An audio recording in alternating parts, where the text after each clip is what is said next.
The real reason you can't focus anymore. Most people think they have a motivation problem. They don't. What they actually have is a brain that has been trained very carefully, very profitably, and very efficiently to panic every time life becomes boring for more than 8 seconds. You sit down to work, laptop open, phone nearby, water bottle pretending to help. You're about to start something important. Then suddenly, check message, open Instagram, reply to one meme, watch half a reel about productivity, Google whether sharks can get depressed, and somehow 27 minutes have vanished into the void. That is not random. That is attention fragmentation. And if your brain feels like a browser with 46 tabs open, congratulations, you are functioning exactly as modern systems designed you to. Let's talk about why. Your brain hates switching. Human brains are surprisingly bad at task switching. Very bad. Your brain likes depth. It likes staying on one thing long enough to build momentum. But every time you switch tasks even briefly, your brain pays a cost. Psychologists often call this attention residue. That just means part of your brain stays stuck on the previous thing. Example, you're writing an essay. Then you check one WhatsApp message. Now half your brain is still thinking about that weird group chat argument involving someone's ex and a stolen hoodie. You return to the essay physically. Mentally, you are gone. This is like trying to bench press while carrying grocery bags. Possible, but stupid. And modern life is basically engineered to force these switches constantly. Notifications, tabs, emails, ads, pop-ups, limited time offer. Someone liked your story. Someone reacted with fire emoji. Your brain never gets to settle, so concentration becomes shallow, like trying to meditate in a nightclub. The phone is not neutral. People talk about phones like they're harmless tools. They are tools. In the same way slot machines are tools. Your phone is not sitting there politely waiting to assist you. Entire teams of behavioral scientists, designers, and engineers are working full-time to make sure you touch that rectangle as often as possible. Infinite scroll exists for one reason: to remove stopping points. If Netflix asked every 8 seconds, would you like to continue? You'd stop much sooner. Same with TikTok, Instagram, YouTube Shorts. No stopping cue means no mental reset. Your brain keeps grazing endlessly, like a cow in a casino. And because every swipe might reveal something entertaining, your brain gets hooked on variable rewards. That's the same reward pattern used in gambling systems. Sometimes funny video, sometimes hot take, sometimes dumb prank, sometimes nothing. That unpredictability is addictive. Your dopamine system loves maybe. Dopamine got misunderstood. Quick correction: dopamine is not the pleasure chemical. Internet bros say that constantly, and it's wrong. Dopamine is more about anticipation and motivation. It pushes you towards seeking rewards. That matters because your phone creates endless tiny reward predictions. Maybe new message, maybe viral post, maybe exciting notification.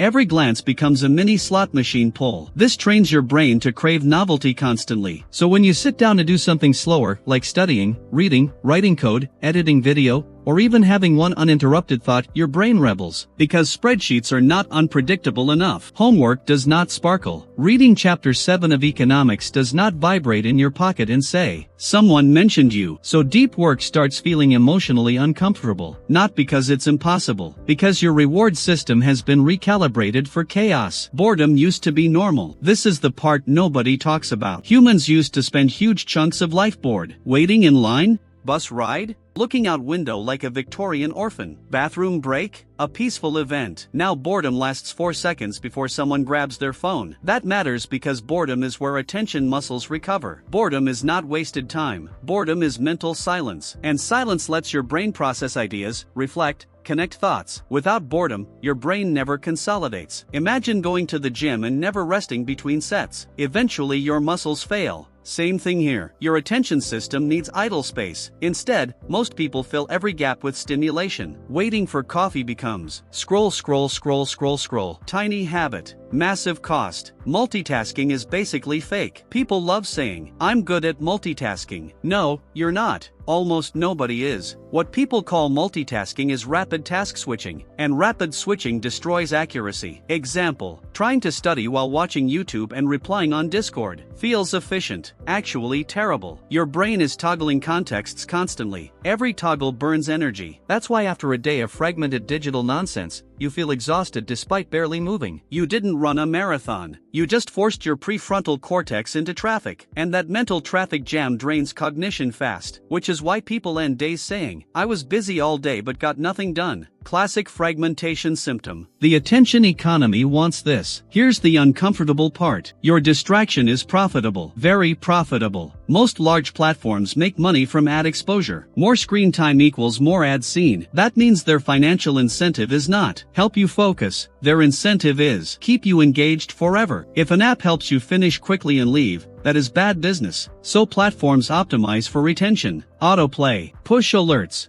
endless feeds, recommended videos, people you may know because you watched. These are not convenience features. These are retention traps dressed as convenience, like putting candy at eye level in checkout lines. But now the checkout line is your entire life. Why focus feels painful now? When people try to focus again, they panic. 10 minutes into reading, they feel restless. That's normal. Your brain has adapted to high-frequency stimulation. Returning to sustained attention feels like caffeine withdrawal for your nervous system. The silence feels loud. The slowness feels irritating. That discomfort is retraining pain. Same as starting gym after months off. First workout feels awful. Not because exercise is bad, because adaptation takes time. Focus works the same way. Attention span is trainable, but it has to be rebuilt deliberately. The coffee shop test. Here's a brutal test. Sit in a coffee shop for 15 minutes with no phone, no music, no laptop, no stimulation. Just sit. Most people fail this psychologically within minutes. They twitch toward pockets like recovering treasure hunters. That reaction tells you something. Your brain is not craving information. It is craving stimulation. Different problem entirely. And if your brain cannot tolerate stillness, deep focus becomes nearly impossible. Because focus begins where stimulation dependency ends. Rebuilding attention. Good news. This damage is reversible. Your brain is plastic, meaning adaptable. Here's what actually helps. 1. Single task on purpose. Do one thing at a time. Not watch lecture while texting while checking fantasy football. One thing. Your brain performs better when fully allocated. Radical concept, apparently. 2. Kill notifications. Most notifications are fake emergencies. Nobody needs instant alerts that someone uploaded a sandwich photo. Turn off non-essential notifications. Let your phone become less dramatic. 3. Create friction. Make distractions slightly annoying. Delete social apps from home screen. Log out after each use. Use website blockers. Tiny barriers reduce impulsive checking massively. Humans are lazy. Use that against yourself. 4. Practice boredom again. Stand in line without your phone. Walk without audio. Sit without input. This sounds trivial. It is neurological rehab. 5. Use focus blocks. Try 25 to 45-minute uninterrupted sessions. No switching, no tabs, no messages. One task, one block. This rebuilds depth tolerance. Think of it as deadlifts for concentration. Real-life example. The gaming brain. Imagine your brain like an RPG character. Every notification gives tiny XP in novelty. Cheap,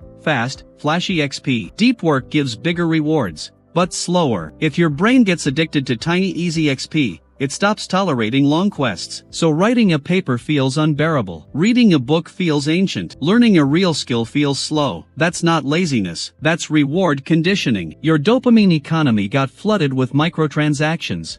What happens if you ignore this? If attention fragmentation keeps getting worse, you read less deeply, think less clearly, retain less information, make worse decisions, struggle with delayed gratification, lose patience faster, and eventually your ability to do meaningful work declines. Which matters because almost every valuable thing in life requires sustained attention. Building skill, learning complex topics, making money, creating art, solving problems, having real conversations. A fragmented brain makes shallow everything, including your life. Rapid recap. Your brain hates constant switching. Phones are engineered to capture attention. Infinite scroll removes stopping cues. Dopamine drives seeking, not pleasure. Boredom is necessary mental recovery. Multitasking is mostly fake. Distraction is profitable for platforms. Focus feels painful because your brain adapted badly. Stillness reveals stimulation addiction. Attention span can be rebuilt with training. Single tasking works better. Notifications are mostly nonsense. Final takeaway. You are not broken. Your brain is doing exactly what it was trained to do. The problem is that your training came from apps designed by companies whose business model depends on your inability to sit quietly and finish one thing. So if focusing feels harder than ever, that's not a personal failure. That's infrastructure. Fix the system, and your brain starts remembering how to think again. And if you checked your phone halfway through this video, honestly, that just proves the point. Like, comment, subscribe, and maybe let your phone miss you for once.